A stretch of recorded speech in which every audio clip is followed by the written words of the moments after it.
Okay, you might not have to be the person who is always in front of the room. You might be on a regular basis having one-on-one conversations with people or motivating your team in a way that's not in the front of the room. So the question we're going to answer today is, how do we maintain confidence when we are making everyday conversation?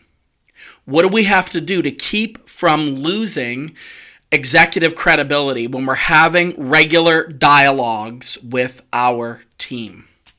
Let's find out right now. Welcome to the Sam Linton Show, the podcast designed to help you shift your mindset, find your voice, and change your world. Sam is a pastor, coach, and expert communicator, helping leaders and entrepreneurs like you step into their purpose, speak with confidence, and make a lasting difference. All right, so I started this last week, and I thought it was appropriate because we talked last week a little bit about confidence from the standpoint of realizing that confidence is what establishes a connection with your people. And when you're communicating in front of a group, confidence shows not only that you're comfortable in your own skin, but it also demonstrates some gravitas. It demonstrates capability. It demonstrates some trust. It's kind of an on-ramp to become better at being trustable. So if you missed that, check out last week's. But today I thought, well, what if you don't have a lot of people that report to you? Or what if you're not usually doing meetings? What if meetings aren't your thing? And your thing is more of the one-on-one, the hands-on, the work with your department on an individual basis. One time I was coaching a guy about confidence, and I remember asking him, well, tell me what it's like in terms of feeling confident with the people you work with. He goes, I don't work with anybody. I said, well, everybody works with everybody. He said, nope. He said, my boss sends me emails. I do the work. I send the work. I go home. I just sit in a room all day and I work. I said, do you have to interact with anybody? He goes, maybe once a year. I said, do you ever have to deal with people? He's like, nope. They just pay me to do the numbers. I'm doing the book work. I'm sending reports. That's all I do. And it was genuinely hard for me to coach him because I didn't realize that so much of what he was doing was a solo thing. Well, it came to pass that I started to recognize that there were things that he was misstepping with regard to his communication. Because in that email that he would send his boss, he would tend to be a little bit snippy. When he was working with people from a different department and sending them information, a lot of them felt that he came across as standoffish. So even in the digital realm, even when you're not speaking on a regular basis, you are still communicating. And one of the best ways to get along with people is by coming across in a confidence way. Remember, confidence is not a personality trait. It's a practice. It's a practice of a way how to be. It's a matter of a decision on how to be confident with the way you write, with the way you speak, with your posture, with the interactions you have with your team. And confidence either compounds and expands, or it erodes in those big moments. It either expands whenever you are in front of people and you interact with them, or it erodes. And I don't want your confidence to erode. That's not what I'm here for. I'm here to help you find that confidence, to get you into the version of yourself that you were supposed to be. So with that said, let's look at some everyday conversational ways, and this will be on the quicker end. Most of them are being quick lately. I'm trying to give you practical things with a lot of information so that way you have practical takeaways. So I'm going to keep this on the brief side. So the first thing, and this is confidence in general for communication, but most importantly when you're speaking to people, and this is one that I would say, if you were looking for one that you're like, are you guilty of any of these? This would be the one that I struggle with, is speaking without apology. Speaking without apology, unless you have to apologize. There's I was going to make fun of this movie in church a couple weeks ago, but I guarantee you nobody that is my age or younger would know it. It was a movie from the 70s called Love Story, starring an actress named Ali MacGraw, and I cannot remember the actor's name. It's going to kill me. His name, I think his first name is Ryan. I don't remember what his last name, but anyway, it was a love story. That's literally what the name of it is, love story. The music from it's really cool. I'm not a fan of the plot. And one of the reasons why is because in the plot, there is a famous line that any boomer that watched this movie with their girlfriend or boyfriend, they know this line. They're having a big fight, a marital spat, and she looks at her husband and he's apologizing to her. And she goes, "Love means never having to say you're sorry." Ugh, gross. If you're married, you should be saying you're sorry. There's going to be times when you need to apologize. Unfortunately, when we communicate on a regular basis and we are attempting to come across more confidently, apology is often our go-to. And we apologize, and it's not just that we're apologizing for something we're doing wrong. No. It's apologizing for just existing. And I'll give you an example. And I'm guilty of these, especially some of the lines that we use. So I'll give you a couple of these examples. So the first one would be, "Hey, this is probably a stupid question," or "I know that you probably already did this and I'm probably not smart enough to understand," or "I know I didn't really get it. I'm probably behind on doing whatever." Where when you're starting this way, this might be a dumb question. You're telling them right off the bat that you don't really feel confident in what you're about to ask them. Next is, "This is probably wrong, but," and again, you might be thinking you're practicing humility, but you're also taking a shot at your credibility. So you don't want to start off with, "This might be dumb," or "I'm probably wrong." Another thing is, "Hey, just real quick. Let's do this real quick. Hey, I'm not going to take up too much of your time. We'll do this real quick." Well, you want to take all the time that the issue needs. If it requires a meeting, it requires a meeting. If it requires you to have a one-on-one that's, face forward and hands-on, it does. So you shouldn't be apologizing about the time that is needed to be spent or about the subject. You don't want to do that. So these phrases, these apologetic phrases, tend to sabotage your authority or sap your authority. Like picture maple syrup like dripping down your words, and it's keeping them from really having their effectiveness.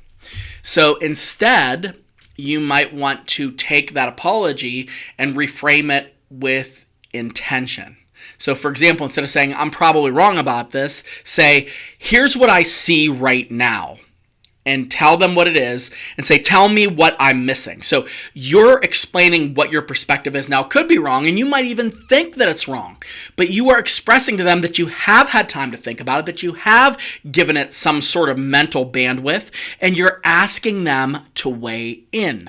So this is where you switch it up. Instead of saying, "This is probably stupid," instead of saying, "You might have already covered this, but where I'm at right now," or "Here's what this situation says to me," or "Here is how I am gathering." And again, you're demonstrating intention because you're intentionally trying to get them to understand what it is that you are wanting to communicate. Right? So you don't want to apologize that way. Of course, if you did hurt somebody or you sinned or you are having some sort of interpersonal issue, yes, apologize. That's a different thing. That's humility.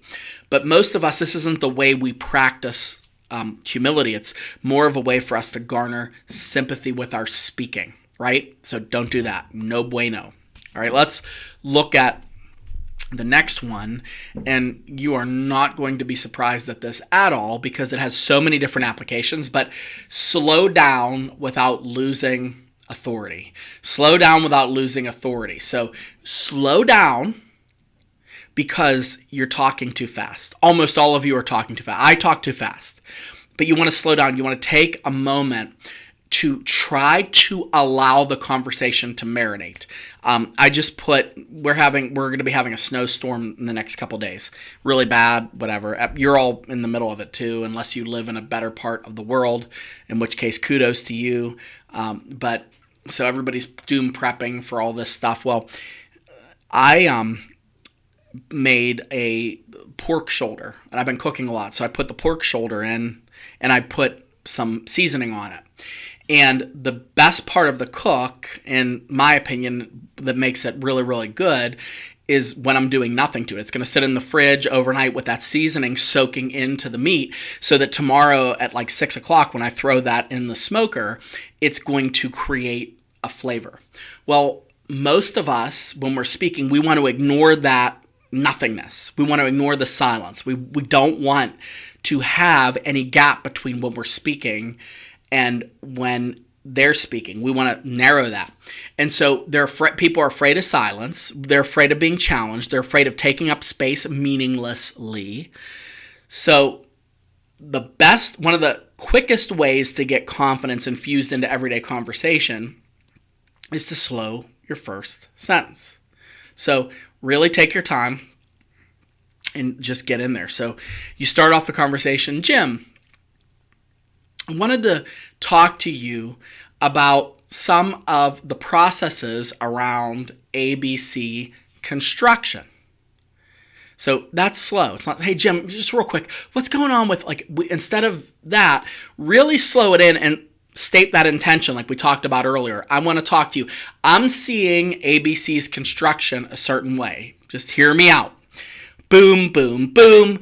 Use what you know, your knowledge of the situation, and enable them to see that you're taking your time. The other thing is, and again, I've said this a bazillion times, this is a big problem for people my age and younger. If you're a millennial or younger, it's the ending statements on the up instead of the down, right? So I try to end my statements on a down, but occasionally when you're talking, you say, I try to end my statements on an up. Like everything is a question. It's the upward. And it's such a problem in executive presence because it almost always diminishes your credibility. So you want to end where it goes downward and not upward. You want people to see that your words have that imaginary anvil attached to them so that when you end, they know that it's over for real. As opposed to, you know that it's over for real? Like, you get what I'm saying? Now, again, if you're asking a question, of course, I don't know. Is this how we're supposed to be doing this? Like, that's a question. But it's something else when you say this is how we're supposed to be doing this. Do you see the difference? The up and the down? That's a sideways to the slowness, but it requires you to end your words with heaviness as opposed to ending them with, oh no, I wonder if this is going to go well.